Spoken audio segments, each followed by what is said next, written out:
as quickly as we can. But there has to be a disarmament, that we have to disarm with Hamas. So one of the things we'll talk about, certainly, but there has to be a disarming of Hamas. Otherwise, very quickly, yeah. Can you say anything more about the explosion in Venezuela that you mentioned in a radio interview? Did the military do that? Can you share more details about Well, it doesn't matter, but there was a major explosion in the dock area where they load the boats up with drugs. They load the boats up with drugs. So we hit all the boats, and now we hit the area. It's the implementation area. That's where they implement, and that is no longer around. Is that the only strike that the U.S. has done? I don't want to comment on Mr. it. President. President Trump. News. Yesterday there was an explosion overnight, and the Russians say that Ukraine tried to hit the residence of President Putin. Do you have any information? No, I don't know about it, actually, and I don't. I just heard about it, actually, but I don't know about it. Did you speak with That would be too bad. That would not be good. What was the outcome of your telephone call with President Putin this I had a morning? very good talk this morning. I waited till this morning because it was pretty late by the time we finished, like 2:30 in Russia, 2:30 in the morning. And we had a very good talk. We spoke at 8 o'clock in the morning, our time. And it was a very productive talk. I mean, we have a few very thorny issues, as you can imagine. He knows about thorny issues probably better than anybody in the world, but it's working out. We have a couple of issues that we're going to get resolved, hopefully, and if we get them resolved, you're going to have peace. You're going to have Ukraine. They're losing 26,000 soldiers a month. Can you believe it? A month, 26,000 young, beautiful soldiers, and plus some people in Kiev, and relatively small, but a lot, still people, and it's a lot of people. But 26,000 soldiers were killed last month. Yes, please. President Trump, are you going to allow Turkish forces, or do you expect Turkish forces to be stationed in Gaza? So I have a great relationship with President Erdogan, and we'll be talking about it. And if it's good, I think that's good. And a lot will be having to do with Bibi. We're going to be talking about that. But Turkey's been great, and he's been, excellent as far as I'm concerned. I don't know about you. To me, he's been very good. Can you guarantee that? Sure. Yes. Mr. President, Can you tell me a little bit about your relationship with Prime Minister Netanyahu and how important it is for you to see him be pardoned by the Israeli president? Look, he's a wartime prime minister. He's done a phenomenal job. He's taken Israel through a very dangerous period of trauma. Israel, with other people, might not exist right now, if you want to know the truth.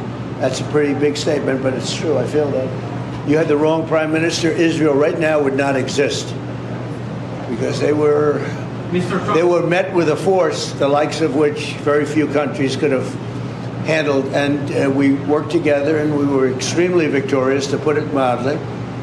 Now I hear that Iran is trying to build up again, and if they are, we're going to have to knock them down. We'll knock them down. We'll knock the hell out of them. But hopefully that's not happening. I heard Iran wants to make a deal. If they want to make a deal, that's much smarter. They could have made a deal the last time before we went through, a big attack on them. And they decided not to make the deal. They wish they made that deal. So I think, again, they should make a deal. They want to make a deal, but sometimes that doesn't happen. Yeah, please. Mr. Trump, right, Nadav Elimelech, 24 News Israel. Would you support the overthrow of the Iranian regime? Who? Iranian regime. I'm not going to talk about overthrow of a regime. They've got a lot of problems that are in. They have tremendous inflation. Their economy is bust. Their economy is no good. And I know that people aren't so happy, but don't forget, every time they have a riot or somebody forms a group, little or big, they start shooting people. They kill people. And the people tend to... I've watched this for years. There's tremendous discontent. They form 100,000, 200,000 people. All of a sudden, people start getting shot. And that group disbands pretty quickly. So I've watched it for years. They're vicious, vicious people, yeah. Mr. President, will you support an attack, Israeli attack on Iran if Iran will not have a deal? if Iran will continue with their ballistic missiles and also nuclear weapons? If they will continue with the missiles, yes. The nuclear, fast.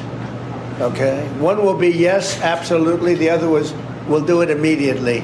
Mr. President, One of us from Channel 12 News. What are your plans regarding Gaza for the next few weeks? Well, we're going to be dealing on Gaza. That's why this very great prime minister is here right now. We're talking about Gaza. We're talking about a lot of things. We have about 5 major subjects that we're discussing, and Gaza will be one of those subjects. Mr. President, can you guarantee that the last hostages, Anne Philip, will be released before we continue to the second phase of the Gaza plan? Well, let's put it this way.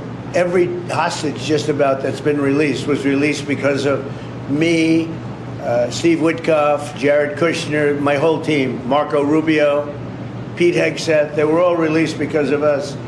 None were released in the Biden administration, none.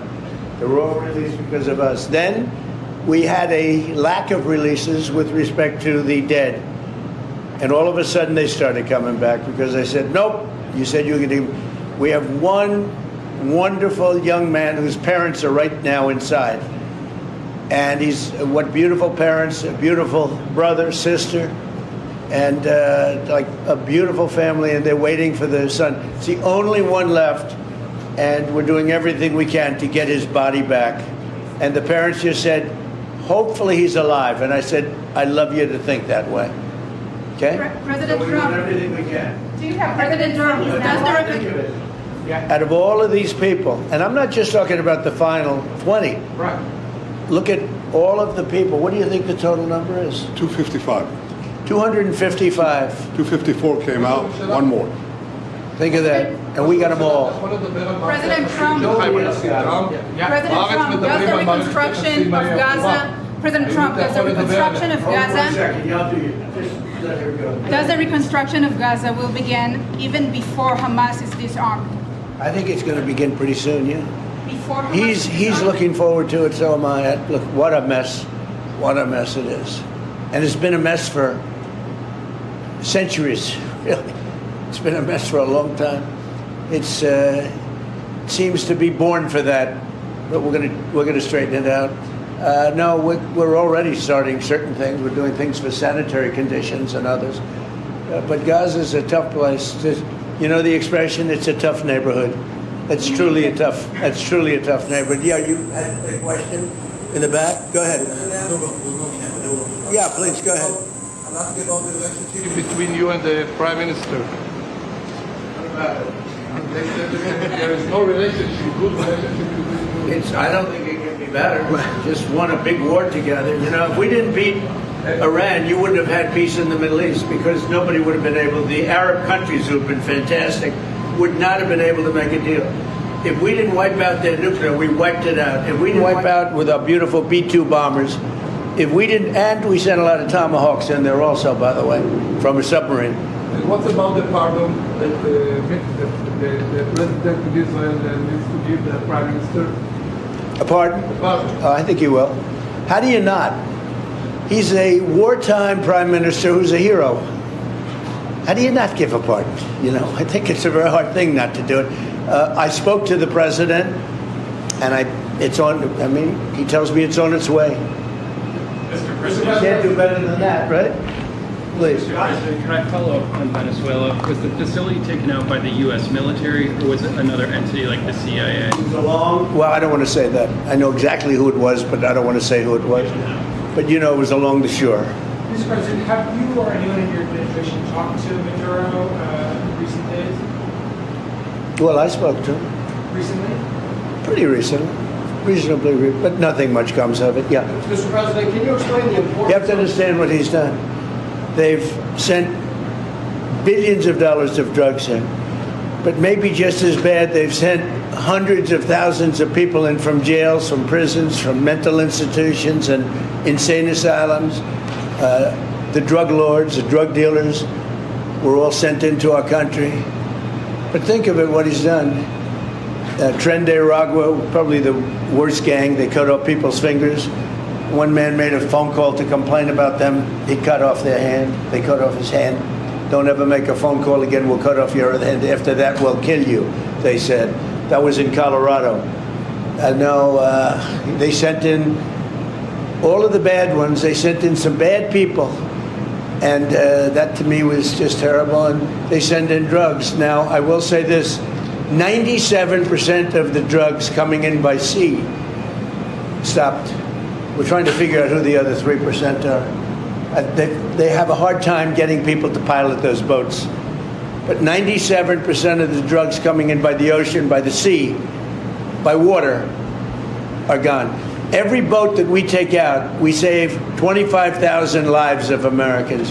Thank you very much, everybody. We'll see you. We're going to have a big meeting, and we'll see you in a couple of hours if you'd like. And if you'd like, you can come up and have lunch like you did yesterday. Would you like that or not? Do you want that? Because some of them think it's terrible. It's a bribe. But, you know, a bribe for $25, I don't know. If you'd like, you can go. And if you don't, you can stand in a driveway and melt. All right? But if you want, will you work on that, Margot? Yes, sir. Is Margot doing a good job?